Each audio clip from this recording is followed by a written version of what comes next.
Eravamo rimasti a pagina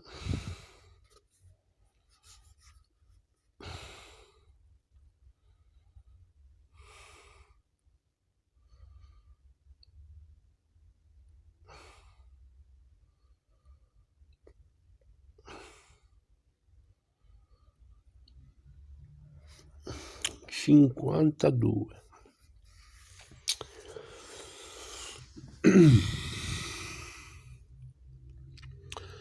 L'11 ottobre, il giorno stampa con evidenza la lettera di Serena, seguita da una lunga e onesta risposta di Zoppelli.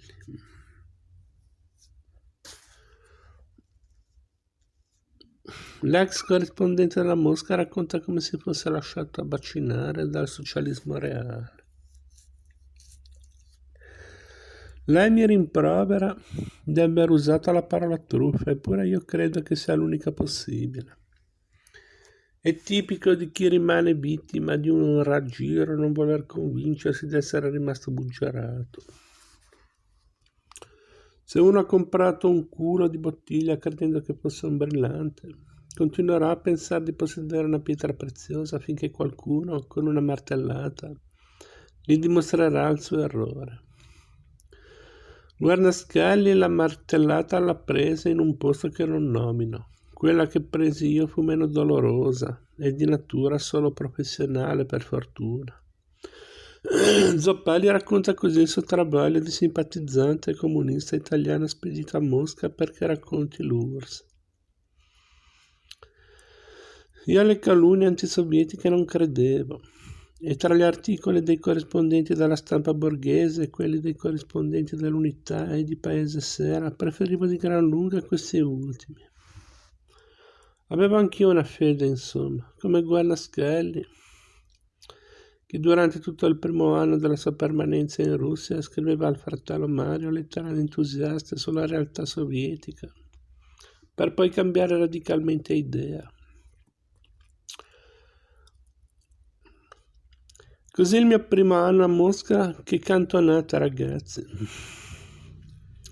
Le faccio degli esempi banalissimi. Se vedevo i negozi vuoti di merce come locali in restauro, pensavo: per fortuna qui non c'è il consumismo e la corruzione che esso comporta.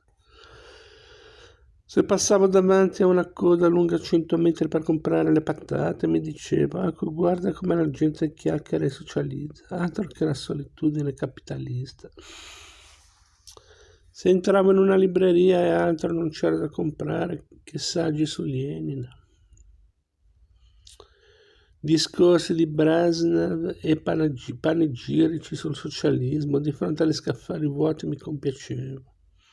Questo è senz'altro un popolo che legge molto, per forza mancano i libri. Ecco, era un continuo e sublime sforzo di sovrapporre un quadro a una cornice sbagliata. Spingi, si è rotto tutto e finalmente ho visto che le cose non erano come le pensavo io.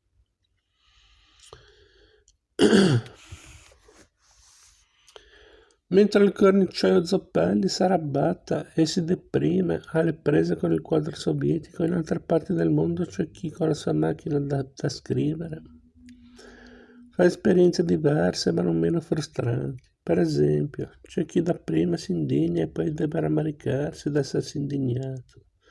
Scrive sulla stampa Paolo Garimberti, per anni corrispondente inviato all'estero. Ci siamo indignati per il malvagio e corrotto regime di Teo. Chi scrive si è indignato a tal punto da essere dichiarato persona non grata da Saigon nel 73-74.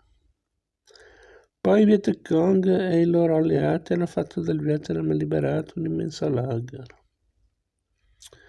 Ci siamo indignati per l'On and All in Cambogia e poi gli eroici Khmer, hanno perpetrato uno dei più atroci genocidi della storia. Ci siamo indignati per l'illiberale regime dello Shah in Iran e le sue feroci Savak. Ma ora che dire della rivoluzione khomeinista? Come il fotoreporter del film Sotto tiro ci siamo indignati per Somoza. Dittatore stupido e brutale. Oggi il Nicaragua sandinista è una dittatura, anche se marxista-leninista. Racconta Giorgio Bocca a Tobagi. Andai 4 volte nel Vietnam e feci dei servizi che piacquero alla sinistra italiana. In parte perché raccontavo la verità sulla formidabile guerriglia vietnamita, in parte perché mi autocensuravo. Chiede a Tobagi, vuoi dire che tacevi alcuni aspetti della situazione vietnamita? E Bocca. Succedeva questo, la mitizzazione della rivolta vietnamita e la demonizzazione degli americani erano giunte a un tale livello che non era possibile raccontare una verità che avesse però il marchio di informazione USA. Ma la testimonianza più angosciata è di Tiziano Tarzani. Lo ricorda un giorno, redattore praticante con 2 lauree.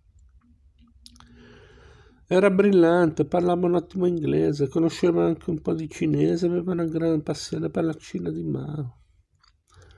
Andò poi in Indocina a raccontare la tragedia vietnamita e cambogiana. La raccontò con trasporto, con passione politica e con notevole coraggio personale, ma anche come la raccontavano molti di noi che stavano dalla parte dei Viet Cong. Oggi lavora in Estremo Oriente, corrispondente per il settimanale tedesco Der Spiegel e collabora a Repubblica. E su Repubblica, il 29 marzo dell'85, Tarzani stampa un articolo difficile da dimenticare. Titolo: Pol Pot, tu non mi piaci più. Scrive Tarzani ricordando la primavera del 73. I Khmer Rossi, partigiani di una Cambogia contadina che si difendeva dall'intervento della superpotenza USA e si opponeva al regime corrotto e inefficiente messo al potere dal colpo di Stato organizzato dalla CIA. Questi Khmer Rossi ci sembravano l'unica via di uscita dall'incubo della guerra. Fossero arrivati a Phnom Penh, il conflitto sarebbe finito. Ma chi erano davvero i Khmer Rossi? Assassini sanguinari accecati dall'ideologia marxista-leninista, dicevano i diplomatici americani e gli agenti della CIA che pullulavano in mezzo a noi. Ma noi non ci facevamo influenzare, anzi proprio perché quei giudizi venivano da loro tendevamo a pensare esattamente il contrario. Ricordo una volta in cui l'ambasciata americana ci fece sapere che i Khmer Rossi erano entrati di notte in un villaggio governativo qualche decina di chilometri da Phnom Penh ed erano ripartiti dopo aver ucciso sistematicamente tutti gli abitanti, compresi donne e bambini. Se volevamo vedere con i nostri occhi quel massacro comunista, bastava che andassimo sulla strada numero tale, fino al chilometro tale, poi voltare, eccetera. Ci andai e ricordo benissimo di aver girato in mezzo a quelle decine di cadaveri, sgozzati, impalati, maciullati, cercando di convincermi che non potevano essere stati uccisi dai guerriglieri, che magari quella gente era rimasta vittima dei bombardamenti americani e poi era stata messa lì usata, per così dire, in modo da farci credere alla storia del massacro comunista. Un'altra volta un agente della CIA mi raccontò con molti particolari che i Khmer Rossi, per far vedere che nelle zone liberate, i cambogiani dovevano considerarsi uguali, avevano costretto gli abitanti di una cittadina di cui avevano preso il controllo a smantellare i piani delle case più alte e a segare i tetti delle capanne che svettavano sulle altre, così che nessuna abitazione fosse più alta di un'altra. Come crederci? Neppure il fatto che di tutti i colleghi che avevano raggiunto le forze guerrigliere, nessuno era tornato a raccontare come fossero in realtà i Khmer Rossi. Fu sufficiente a farmi anche solo sospettare che ci fosse qualcosa di spaventoso al di là delle linee.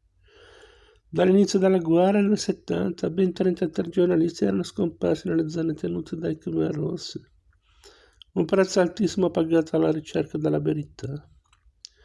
Koki Ishara, traduttore di George Orwell in giapponese e corrispondente dell'agenzia Kyodo a Phnom Penh, annunciò chiaramente ad alcuni amici dove aveva intenzione di andare ed un giorno passò le linee, non lo rivide più nessuno. Eppure per anni si continuava a pensare che era vivo e che stava con i guerriglieri.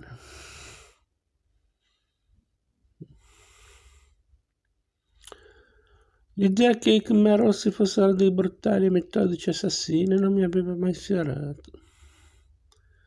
Così quando Phnom Penh, che aveva lasciato da poco cadere nelle loro mani, dalla Thailandia cerca di raggiungere quei colleghi che erano rimasti in città per raccontare la liberazione.